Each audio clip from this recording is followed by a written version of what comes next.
Hello guys, how are you all? I am Pramila and today my question is एक व्यापारी उस वस्तु का मूल्य अंकित करे जो उसे 918 रुपीज़ में प्राप्त हुई ताकि 15% बट्टा देने के बाद भी उसे 20% लाभ हो। ठीक है, तो ये हमारा क्वेश्चन है कि मतलब एक जो व्यापारी है उसे किसी वस्तु का मूल्य अंकित करना है। ठीक है, तो हम मान लेते हैं कि माना कि वस्तु का अंकित मूल्य कितना है x। ठीक है, ये जो हमें निकालना है ये हमने अंकित मूल्य x मान लिया। तो अब इस पे क्या कह रहा है कि उसे 918 रुपीज़ में प्राप्त हुई ताकि 15% बट्टा देने के बाद भी। अब इस पे ये हमने अंकित मूल्य x मान लिया। अब बट्टे की दर क्या लिख रखी है 15%। तो बट्टे की दर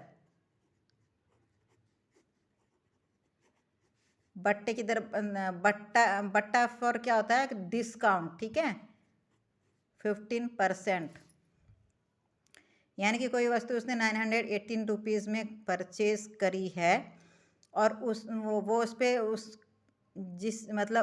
वस्तु पे कुछ रेट अंकित करना चाहता है जिस पे कि वो 15% डिस्काउंट दे दे तो भी उसे बेचने पर 20% का उसे बेनिफिट हो ही हो।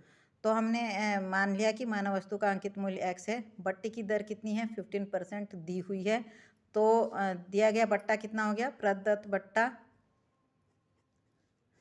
प्रदत्त बट्टा यानी कि गिवन डिस्काउंट हो गया ये जो अंकित मूल्य है x का 15%। ठीक है, तो x का 15% मतलब कि x मल्टीप्लाई बाय 15/100। ठीक है, अब इसे आप 5 से काट लेंगे,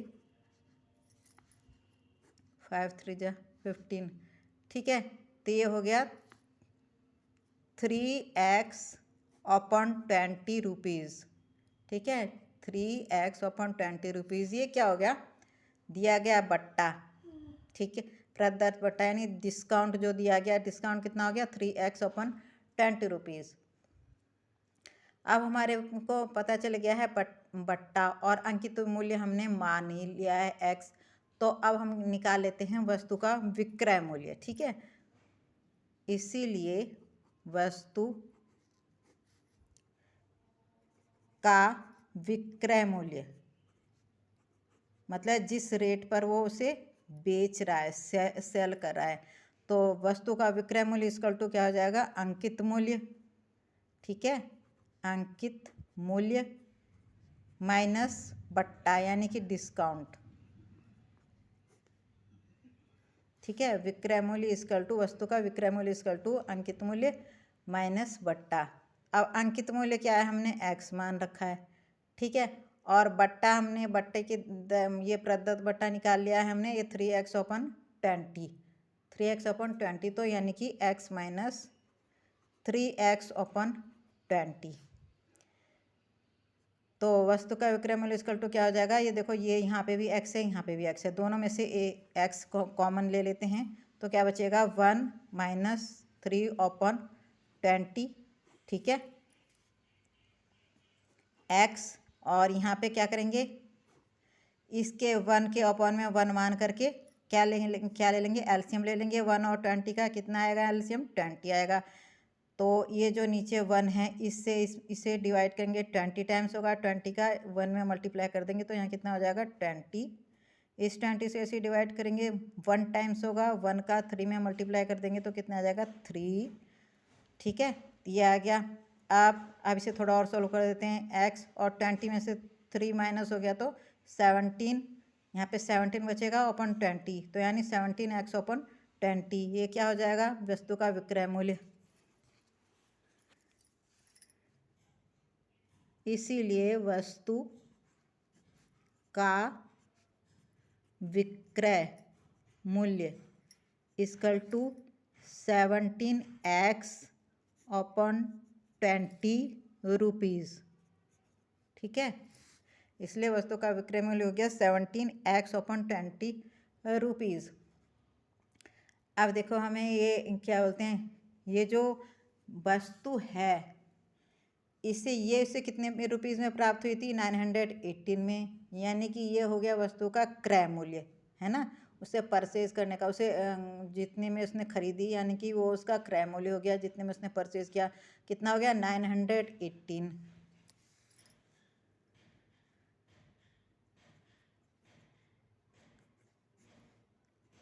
अब वस्तु का क्रय मूल्य, ठीक है, वस्तु का क्रय मूल्य, अब वस्तु का क्रय मूल्य इक्वल टू 918 रुपीज़, और उस इतने रुपीज़ में उसने ये वस्तु को परचेज़ की है 918 पे, लेकिन जब वो उसे बेचना चाहता है डिस्काउंट के साथ, जब बेचना चाहता है तो वो उस पर उसे 20% का बेनिफिट भी चाह रहा है ना, कि भाई मेरी इतने की वस्तु है, जब मैं उसे 15% डिस्काउंट दे के बेचूँ तो उस पर 20% का मुझे बेनिफिट होना चाहिए।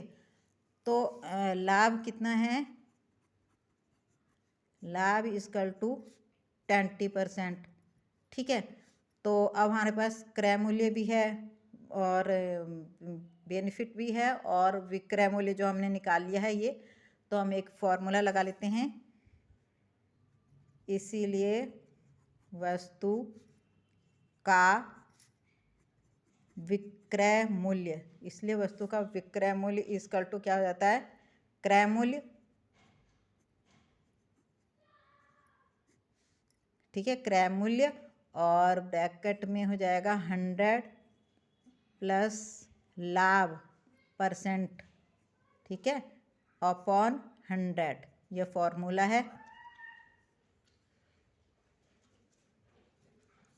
क्या फॉर्मूला है, फॉर्मूला है हमारा वस्तु का विक्रय मूल्य इक्वल टू क्रय मूल्य, ब्रैकेट में 100 प्लस लाभ परसेंट में अपॉन 100।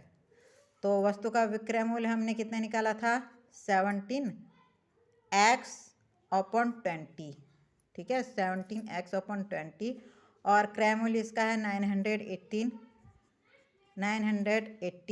ठीक है, और ब्रैकेट में आ जाएगा 100 प्लस लाभ कितना होना है, 20% का, ठीक है, लाभ 20% का होना है अपॉन 100। अब इसे सॉल्व कर लेंगे, लेफ्ट साइड में ये रहेगा 17x अपॉन 20 इक्वल टू 918, ये हो गया 120, ठीक है, ये क्या बोलते हैं यहाँ पे 120 अपॉन 100। अब इसे थोड़ा सोल्व कर लेते हैं, 0 से 0 कट गया और 2 से काट लेते हैं, 2 5 जा 10, 2 6 जा 12। अब 918, ठीक है, 918 में जब 6 का मल्टीप्लाई करेंगे तो आ जाएगा 5508, 5508 अपॉन 5, और लेफ्ट साइड में क्या है हमारे, लेफ्ट साइड में है 17x अपॉन 20। अब हमें यहाँ पे क्या करना है, x की वैल्यू निकालनी है, क्योंकि x क्या अंकित मूल्य है, तो यहाँ पे हम क्या करेंगे, क्रॉस मल्टीप्लाई कर देंगे ऐसे, जिसे वज्र गुणा भी कहते हैं। तो x इक्वल टू क्या हो जाएगा, x इक्वल टू हो जाएगा, ये इधर चला जाएगा 20 ऊपर, 5508 मल्टीप्लाई बाई 20, और नीचे 5 मल्टीप्लाई बाई 17, ठीक है, ये इस तरह से हो जाएगा। 5 से इसे कट कर लेते हैं, 5 4 जा 20, ठीक है। अब x इक्वल टू हो जाएगा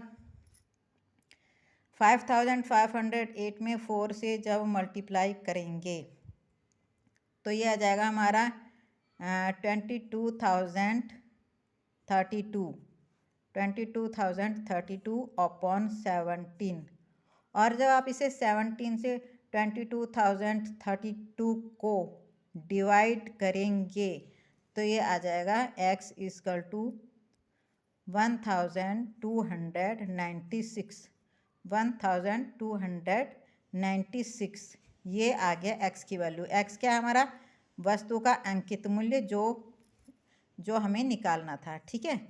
तो ये क्वेश्चन इस तरह से होना था। आई होप आपको सबको समझ में आ गया होगा। वीडियो थोड़ी बड़ी बन गई है, आप इसे यदि समझ में ना हो तो दोबारा दोबारा देख सकते हैं। ओके।